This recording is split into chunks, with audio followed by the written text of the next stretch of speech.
Ladies and gentlemen, finally I can talk about round two, the next round of the NBA playoffs. And honestly, this was probably one of, if not the greatest first rounds of the NBA playoffs I've witnessed in terms of how many players actually lived up and developed and put up incredible stats. So let's talk about the next round predictions for the NBA playoffs. Let's do it.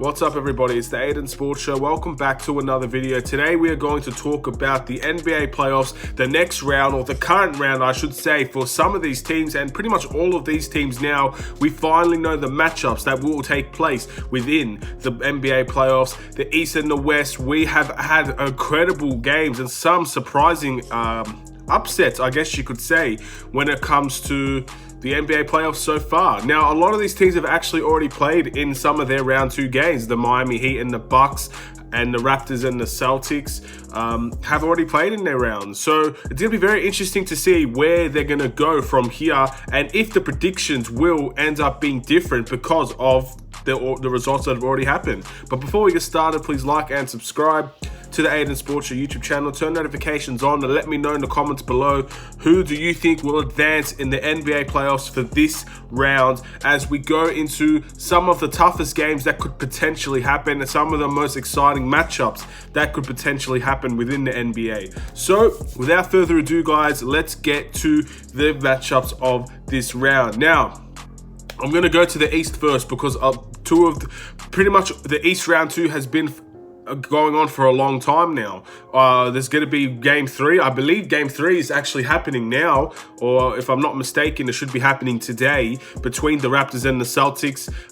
So yeah, and Miami and the Bucks played their game two yesterday, and it was a great game. Obviously, we'll start off with the first seed Milwaukee Bucks versus the Miami Heat. Miami Heat had a very, very good performance against the Indiana Pacers, sweeping them out of the NBA playoffs, and was pretty much dominant in every facet of that series.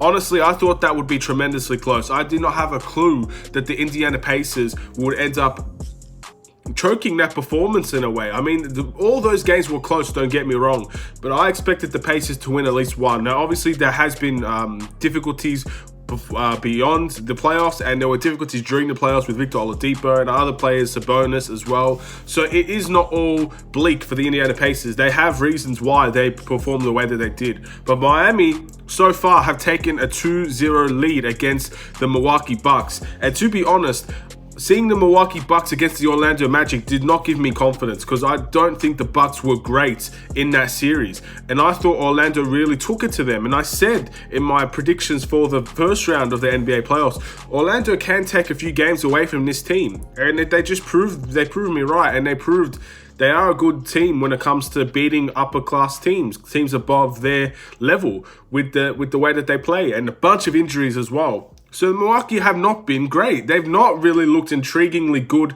at all in this bubble. Even beyond the playoffs, they have not looked great. And I think there's obviously something to overcome here. Now, Miami do have a 2-0 lead up against the Milwaukee Bucks. And I'm going to go against the Miami Heat here. I'm going to say Milwaukee Bucks win in 7. And honestly, if realistically I don't believe that, I really do believe Miami could get this in 6 or something like that, but I'm going to pick Milwaukee Bucks in 7 because they have to win. They absolutely have to win. The amount of criticism that Giannis and that team will get for getting eliminated in the second round of the playoffs is going to be instrumental. And not only that, this team will not go above the luxury tax next season. The Milwaukee Bucks have a very, very good starting lineup with a very good bench unit. They have what it takes to win the championship right now. However, next season, their luxury tax, a lot of those players will not be there next season. They will get significantly worse next season. This is a win or go home season for them. I don't see how the Milwaukee Bucks win a championship next season if they can't win it this season. It's as simple as that. So I'm going for the Milwaukee Bucks, not because I think they're going to win, but because I think they have to win. Because if they don't win, it's bleak and curtains, and that franchise might not get another opportunity at the NBA Finals. Of course, anytime you have Giannis, you're always going to have a fighting chance. But Giannis alone cannot save this Milwaukee Bucks team. And it looks like Miami have the formula to slowing down Giannis. You can never fully contain the guy, but you can slow him down. And Miami seems to have that pattern.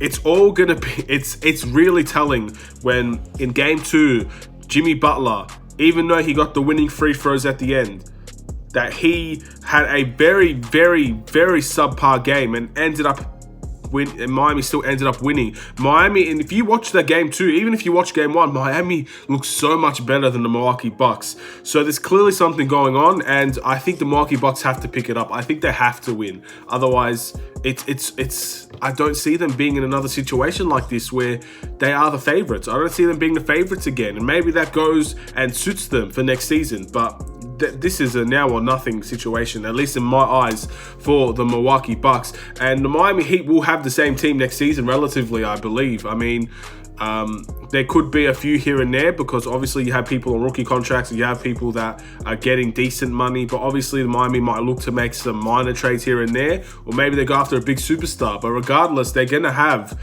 relatively the same squad next season. They have another chance if they go and fall out. That's what I think. I think the Milwaukee Bucks have to win. And if they don't, no one's going to be surprised at this point. I think we all said that this could go to 7. And maybe it does. But I don't think anyone's going to be surprised if Miami do win. But I'm going to pick the Bucks just because I feel like they actually have to win. Because I don't see them getting a better opportunity than this. Next up for the East is the Celtics versus the Raptors. Now, this is very similar to the Milwaukee Bucks and Miami Heat situation in terms of the Raptors. The Raptors have to win this series because I don't see their team getting much better than what it is now. I guess a few players could get better, but you have a very aging squad with the Toronto Raptors, and they do have better depth than the Celtics. However, we've seen that their depth isn't everything because Boston have taken a 2-0 lead, and potentially, depending on how this game goes, could end up being 3-0 up by the end of today. So the Raptors are not performing up to level as well, and I felt like this against again when they versed the Nets. I don't think the Nets were particularly great at all, to be honest, but they showed a lot of hustle and dedication towards proving people wrong, and in the end they took the Raptors to a very good contest. Now, regardless of what the wins, how many wins they got and how quick the series ended, Toronto have not looked great in this playoffs either. So you have to take that into consideration because Boston have looked absolutely phenomenal. They've beaten a Philadelphia 76ers team. They swept the Philadelphia 76ers with a team that had Joel Embiid, a team that was fighting, had Al Horford, Tobias Harris. But overall, they made them look like they shouldn't have made the playoffs, the way the Celtics played. Philadelphia shouldn't have made the playoffs if they were going to come and bring that. So I don't know how the Raptors can overcome a 2-0 lead plus not really playing great, and you expect the Celtics to probably make the Eastern Conference Finals here. I'm going to pick the Celtics in 6. I don't see this being a sweep. If this is another sweep, then the Celtics are seriously favorites to make the NBA Finals. I don't see them sweeping through the East, man. As much as people would love that, I don't see that happening. But the Raptors really need to pull their socks up now. And again, this is a lot of bias because it's already, like, the results have already happened. Making this video kind of sucks the way that I've done it because they're already 2-0 up. Like, it's not like it's going to be a shock if I pick the Raptors. I did pick the Bucks, and that's a shock. But the Celtics, for me, should comfortably end this.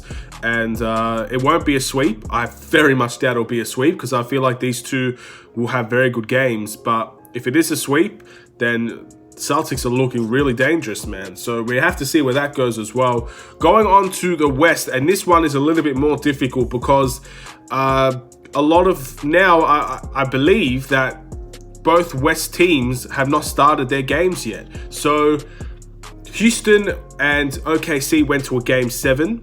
And it pretty much was decided from a block by James Harden. And I still, till this day, cannot believe people say James Harden can't play defense. Honestly, go look at his stats throughout his entire career, and you can see James Harden has played defense, man.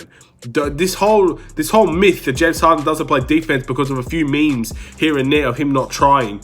In the playoffs, he has played defense his entire career. Give him the credit he deserves, man. And obviously that block won the game for the Houston Rockets. And yes, there were a few judgment calls, and the Rockets have not looked great.